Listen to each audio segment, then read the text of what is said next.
Oke, halo semuanya. Jadi kami dari kelompok 4 yang berisikan saya sendiri Alicia Rachel kabar ini dan bersama teman saya, woi, Saya Felix Sentosa.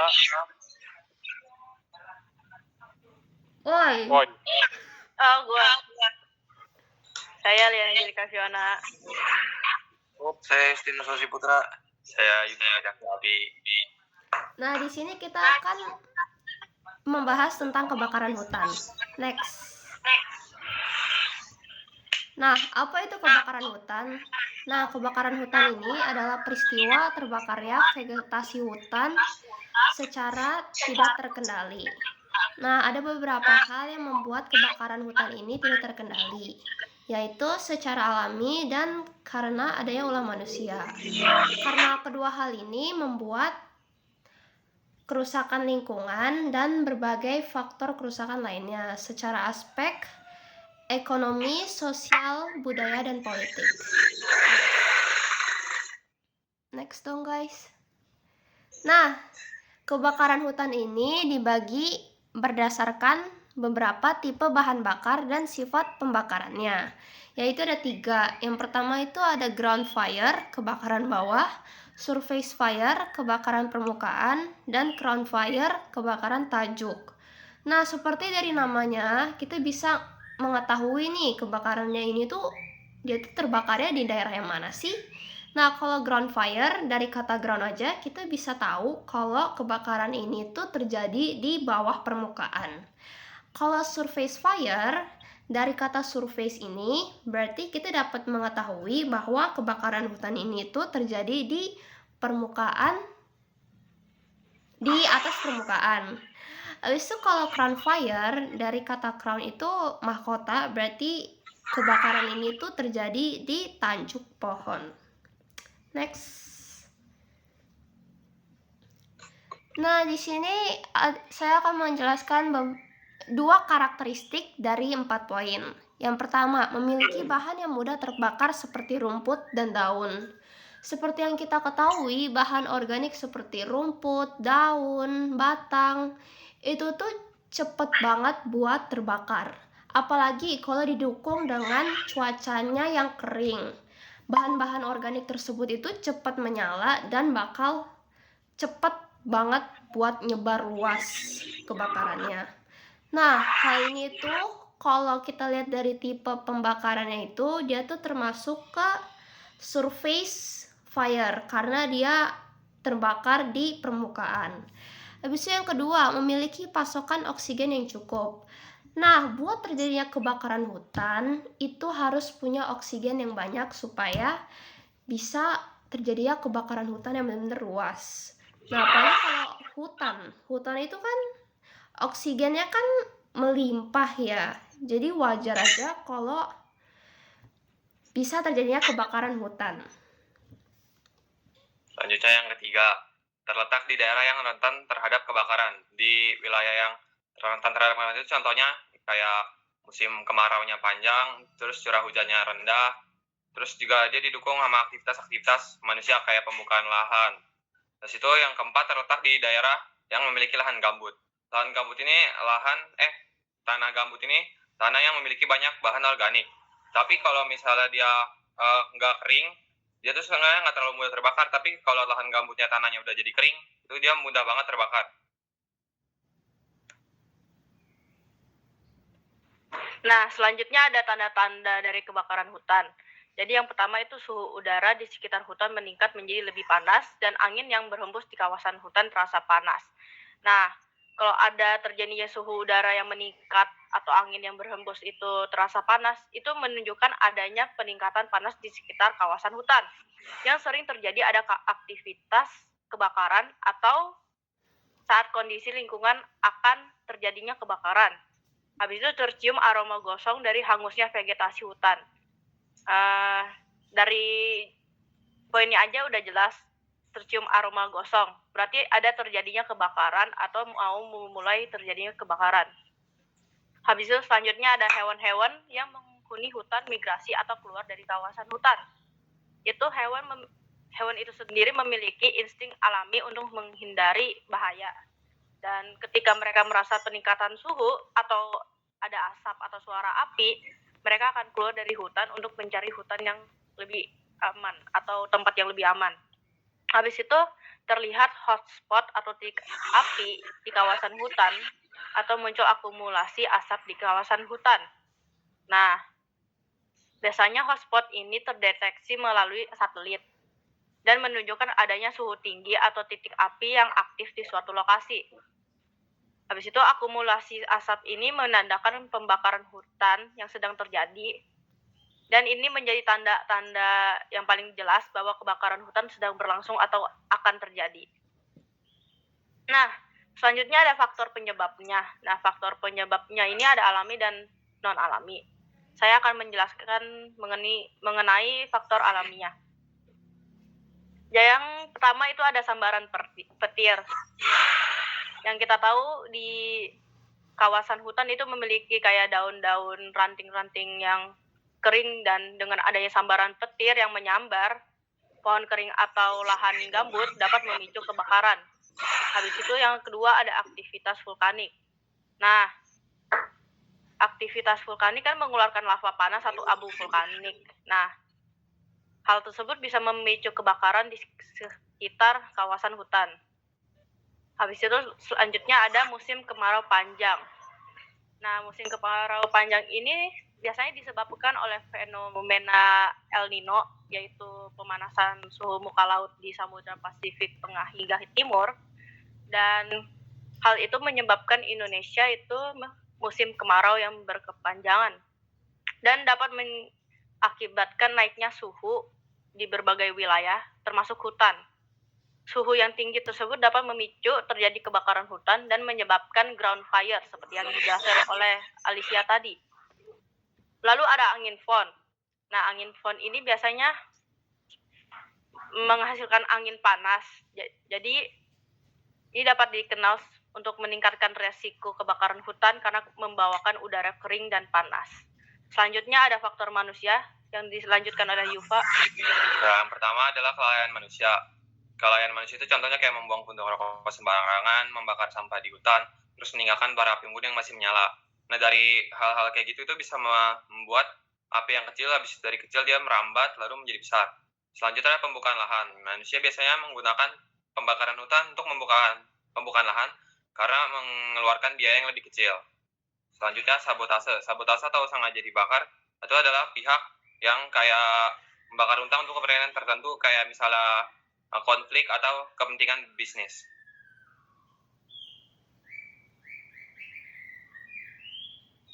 Sudah ada daerah persebaran potensial bencana. Di Kalimantan itu daerah yang sangat berpotensial terjadi kebakaran hutan karena dia memiliki tanah gambut. Habis itu dia sering dibakar lahannya karena untuk perkebunan kelapa sawit. Habis itu dia juga curah hujannya rendah, terus memiliki tanah yang gambut. Di Sumatera juga sama, karena di sana itu terjadi banyak pembakaran lahan untuk kepentingan perkebunan, terus banyak pegunungan yang rentan terbakar karena kemarau. Habis itu dia memiliki lahan gambut juga yang luas sama kayak daerah Kalimantan.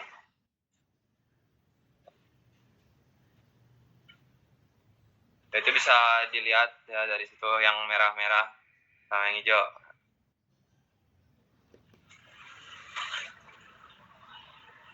Terus selanjutnya nih ada kebakaran hutan karena kita informasi pertama sudah panas yang berkepanjangan di Kalimantan. Jarak 200 meter dari rumah warga. Di sepakat dua ujung. Dalam beberapa hari tidak turun hujan membuat api cepat merambat ke titik lainnya. Sulitnya sumber api membuat petugas membawa tangki berkapasitas 2.000 liter untuk memadamkan titik api. Setelah 2 jam berjibaku, tim gabungan berhasil menjinakkan si jago merah. Cuaca panas yang berkepanjangan diduga menjadi salah satu faktor yang membuat lahan lebih rentan terbakar.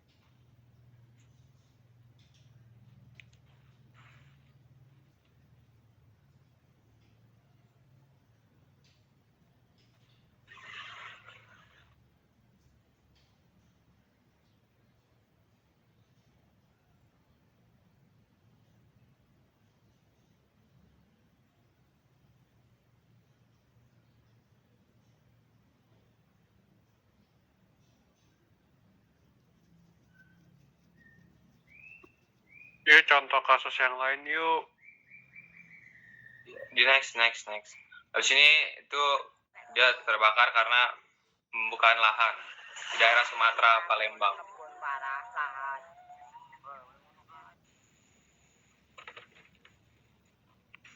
Pantas nang omah ketok medeni. Lokasi di es Kertosari. Oke, ditebas kayaknya. Kurang lebih 2 hektar sampai atas.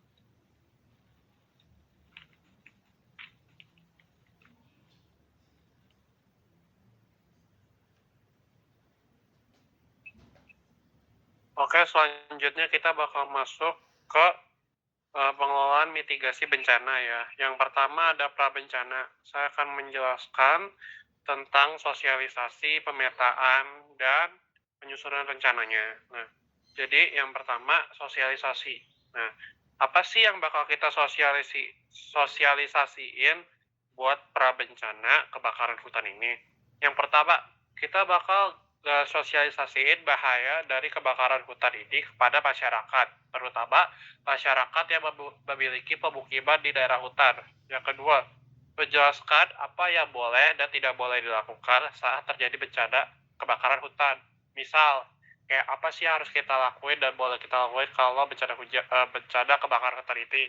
Yang pertama, kita bisa menutup mulut dengan pakaian dari kain untuk mencegah asap yang berlebih masuk ke dalam paru-paru kita. Terus yang ketiga, menginformasikan berita-berita terbaru mengenai kawasan yang rawan kebakaran. Terus yang keempat, melakukan pelatihan dan pendidikan kepada masyarakat luas. Terus yang kedua, prabencananya adalah pemetaan. Jadi, apa aja sih yang harus kita petain? Yang pertama itu ada sumber air atau titik air di area hutan atau lahan yang rawan terbakar. Kenapa kita penting? Karena saat terjadi bencana, kita dapat dengan mudah menentukan lokasi yang dapat digunakan sebagai supplier atau penyuplai air untuk memadamkan kebakaran hutan ini. Terus yang kedua adalah memetakan titik api atau kawasan konservasi. Terus yang ketiga adalah menyusun peta rawan kebakaran atau daerah yang rawan terbakar. Oke. Next itu ada penyusunan rencana. Boleh di next, Kak. Yang pertama itu adalah kita menyusun rencana kerja dan anggaran untuk kebakaran hutan dan lahan. Jadi rencananya itu apa yang bakal kita lakuin kalau terjadinya kebakaran saat itu dan menentukan anggaran agar tidak membengkak saat selesai terjadinya bencana tersebut. Terus yang kedua adalah menyusun operasi karhutla oleh masing-masing provinsi. Jadi operasi kebakaran hutan lahan oleh masing-masing provinsi itu biasa dipimpin oleh pemimpin provinsi setempat gitu. Oke. Terus yang ketiga itu rencana evakuasi kebakaran. Oke. Selanjutnya akan dijelaskan oleh teman saya. Oke, selanjutnya ada pemantauan dan deteksi dini. Nah, yang pertama itu penggunaan satelit dan drone. Memantau titik panas secara real time untuk segera melakukan tindakan pemadaman sebelum api meluas. Nah, gunanya satelit ini kan sebagai untuk dia tuh mendeteksi di mana ada titik panas atau mula-mula adanya api, sehingga dia tuh bisa nginfoin ke kita secara langsung kalau ini tuh bakal terjadi kebakaran hutan. Nah, terus yang kedua itu menara pemantau kebakaran. Nah, itu membangun pos pengawasan daerah rawan kebakaran. Nah, ini tuh gunanya sama sebagai pengingat aja, kayak misalkan di suatu hutan itu harus ada pos pemantauan. Biar kalau misalkan ada tanda-tanda api itu muncul, itu kita bisa langsung nginfoin ke masyarakat-masyarakat yang tinggalnya tuh di dekat hutan yang ingin terjadi kebakaran tersebut. Terus ada sistem peringatan dini menggunakan sensor suhu. Nah, ini udah tahu ya. Kayak dia tuh gunain berapa sih benar-benar titik awal dari kebakaran hutan itu bakal terjadi. Nah, itu nanti bakal kasih tahu ke kita kalau ini tuh bakal terjadi kebakaran hutan. Next, Kak. Terus yang kedua, yang selanjutnya ada membuat sekat bakar. Nah, itu tuh kayak semacam alat untuk mematikan api gitu ya, untuk biar apinya tuh nggak meluas. Nah, yang pertama itu sekat bakar atau fire break. Adalah jalur untuk dibuat untuk menghentikan penyebaran api. Nah, itu tuh yang sudah saya jelaskan tadi, itu tuh kayak sebagai alat, ya biar apinya tuh nggak terlalu nyebar, terlalu jauh gitu. Nah, tujuan dari fire break ini untuk melindungi properti dari kebakaran dan meminimalkan penyebaran api. Nah, biar apinya tuh nggak semakin meluas, terus dia tuh kan api tuh kayak merambat. Misalkan ada tanaman-tanaman yang atau bahan organik yang mudah terbakar, itu kita harus tumpuk pakai fire break atau sekat bakar biar nggak terlalu meluas gitu. Jadi pemadam atau tim evakuasi yang lain itu nggak terlalu kesulitan untuk memadamkan api. Tuh. Selanjutnya ada tanggap bencana atau life skill. Itu tuh kayak apa sih yang harus kita lakukan kalau terjadi kebakaran hutan ini? Yang pertama jelas evakuasi. Nah, kalau misalkan kita ada di dalam lokasi hutan yang ingin terbakar, itu kita harus cari sendiri di mana sih tempat untuk menyelamatkan diri. Kayak misalkan langsung kita lari kah atau kita kemana gitu. Harusnya sih udah ada tanda-tanda untuk jalur evakuasi. Terus yang kedua itu lindungi diri dari asap. Nah, selain api, itu ada asap. Asap itu bisa berbahaya untuk paru-paru kita. Nah, kalau misalkan kita tahu ada kebakaran nih, pasti asapnya tuh kan ngebul, terus banyak. Kita harus cari cara, itu bisa aja pakai masker, atau enggak bisa pakai kain yang dibasahin. Lalu kita tutup hidung untuk menyelamatkan diri. Nah, terus yang ketiga itu waspada arah angin. Itu tuh biar kita tahu arah anginnya tuh kemana. Bisa ke barat kah, atau ke timur, selatan gitu. Nah, itu tuh angin itu berpengaruh kepada api. Jadi semakin api tuh ngikutin angin. Jadi kalau anginnya tuh arah ke timur, maka kan kayak gitu, niup gitu. Ya gitu lah pokoknya. Nah, terus selanjutnya ada melapor kebakaran. Nah, yang pertama tuh menghubungi pihak berwenang, yaitu kayak tim evakuasi dan juga pemadam kebakaran.